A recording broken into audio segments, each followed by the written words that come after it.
समस्या मेरा 22 साल का बच्चा जीवन ज्योति हॉस्पिटल में डॉक्टरों की लापरवाही के अंतर्गत मेरा बच्चे की डेथ हुई।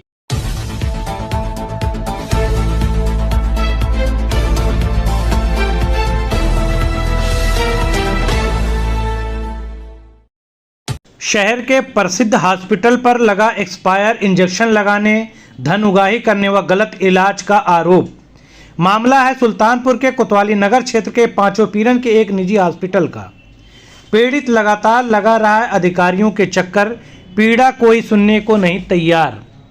क्या परिचय है सर आपका?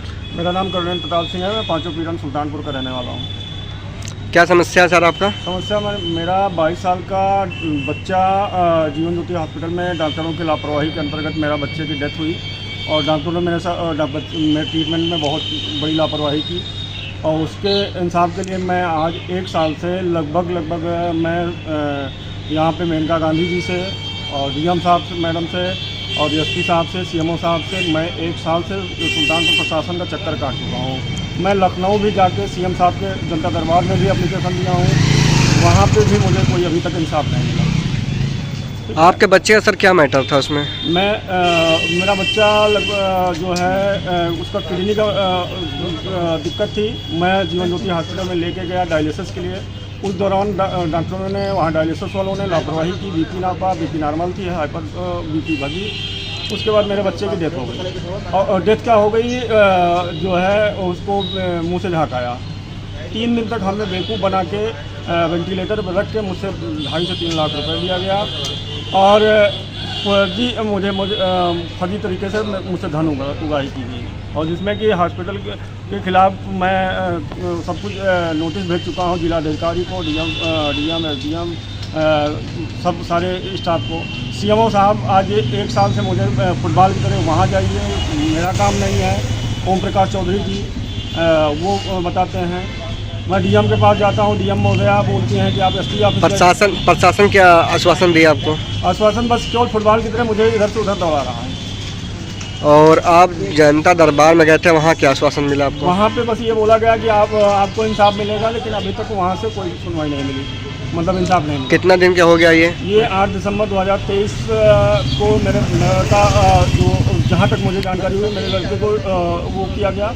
उसके बाद मैं 1 जनवरी के बाद से मैं प्रशासन के 2024 से मैं प्रशासन के 1 साल लगभग हो गया। आज जनवरी फिर चल रही है और 1 साल से मैं प्रशासन के चक्कर काट रहा हूँ।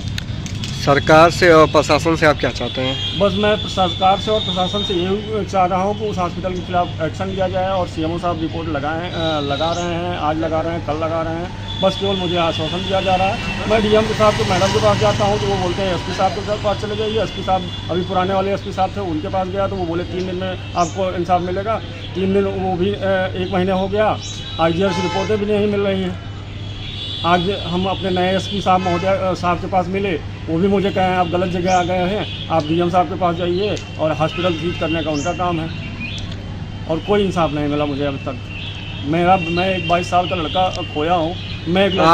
आप जो है प्रशासन से या तो सरकार से क्या मांग रखे हैं कि हमको क्या चाहिए आपको? प्रशासन या सरकार से मेरा एक ही वो है कि जो है प्रशासन मुझे इंसाफ मिले।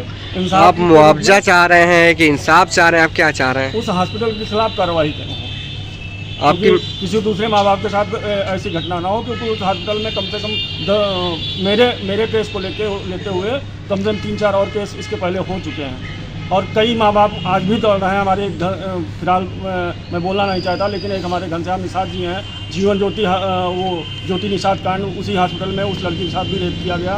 उस डॉक्टर ने बदतमीजी किया और वो भी आज 1 साल 2 साल से लगभग 2-3 साल की घटना हो गई। वो भी परेशान चल रहा है, प्रशासन के खिलाफ दौड़ रहा है, लेकिन कोई कार्रवाई नहीं हो रही। वो भी दौड़ रहा है और मुझे भी फुटबॉल की तरह दौड़ाया जा रहा है उस हॉस्पिटल के खिलाफ, क्योंकि वो कहता है मैं दबंग हूँ और मुझे अगर परेशान करोगे मैं परेशान करूँगा आपको। पूरा नाम क्या है भैया हॉस्पिटल का? जीवन ज्योति हॉस्पिटल। अच्छा, किस जगह पे है ये? ये पांचों पीरन के पहले गोमती हॉस्पिटल के जस्ट बगल में है। हड्डी का हॉस्पिटल है और किडनी का ट्रीटमेंट कर रहे हैं वहाँ पे। बताइए, अनुपम पांडे जी जो हैं हड्डी के डॉक्टर हैं और किडनी का ट्रीटमेंट कर रहे हैं। ये अब मैं तो एक अनभिज्ञ हूँ, मैं तो एक वो हूँ, मुझे क्या पता, लेकिन हड्डी के डॉक्टर हो आप किडनी का ट्रीटमेंट कर रहे हो। हाँ, उसके बाद प्रतीक एन कौशिक, डॉक्टर प्रतीक एन कौशिक, अब वो कौन से डॉक्टर हैं बताइए, वो किडनी का वो कर रहे हैं। जब आपको पता था कि हड्डी का हॉस्पिटल है तो आप क्यों लेके गए किडनी के मामले में? मैं ओनली डायलिसिस के लेके गया वहाँ पे डायलिसिस करवाने, क्योंकि डॉक्टर से और डायलिसिस वाला अलग सब होता है। तो मैं डायलिसिस के लिए लेके गया वहाँ पे। डायलिसिस के दौरान ही मैं मुझे डॉक्टर साहब वहाँ पे बोला गया था, मैं इसके पहले जहाँ से ट्रीटमेंट करवाया था उन डॉक्टर ने बोला था कि आप सिमसार चले जाइए, डायलिसिस करवा लीजिए और 1 यूनिट ब्लड चढ़वा लीजिए। मैं गोमती हॉस्पिटल में ब्लड लेने गया, मेरा स्टाफ स्वामी शरण सिंह डायलिसिस के दौरान वहाँ पे मौजूद था।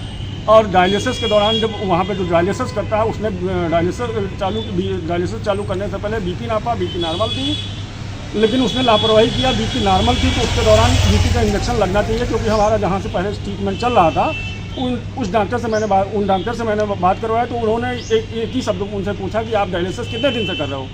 आप डायलिसिस कर रहे हो तो पहले आपने हाइपर का इंजेक्शन लगाया, क्यों नहीं लगाया? तो उन्होंने कहा सर गलती हो गई। वहाँ पे जो डायलिसिस कर रहा था उन्होंने कहा गलती हो गई। अब उनकी एक गलती से मेरा तो 22 साल का औलाद चला गया। इसी तरह अनुपम पांडे जी से लापरवाही की ट्रीटमेंट में। 3 दिन तक मुझे बेवकूफ़ बना के मेरा लैपटॉप तक रख लिए थे। 2.5-3 लाख रुपए मैंने दिया। उसके बाद लास्ट में 7 तारीख को मैं सात तारीख को मैं ICU में गया तो बच्चे के अंदर कोई मूवमेंट नहीं था। उसके अंदर ना वाइटपन और ब्लैक और कालापन सब पर्दे पड़ गए थे। मैंने डॉक्टर साहब से बोला कि डॉक्टर साहब ये क्या हो रहा है? तो कहें ऐसा है, ये वेंटिलेटर पर रखा है इसलिए नाक द्वारा ऑक्सीजन वो हो रहा है। हम कहे हमको बेवकूफ़ बना रहे हो आप, जो है मेरा बच्चा दीजिए, जो भी मेरे नसीब में होगा होगा। लेकिन यहाँ पे बच्चे को मार के इन्होंने रिफ़र कर दिया। मैं हॉस्पिटल लखनऊ लेके गया, वहाँ पे हॉस्पिटल इंटी नहीं है, वो गेटे पे बता दीजिए आपको। जैसे मैं अमहाट पहुँचा हूँ, अमहाट पहुँचते ही बच्चे के पैर सीधे पड़ गए, क्योंकि वो 3 दिन पहले ही हॉस्पिटल में मार डाला था इन लोगों ने।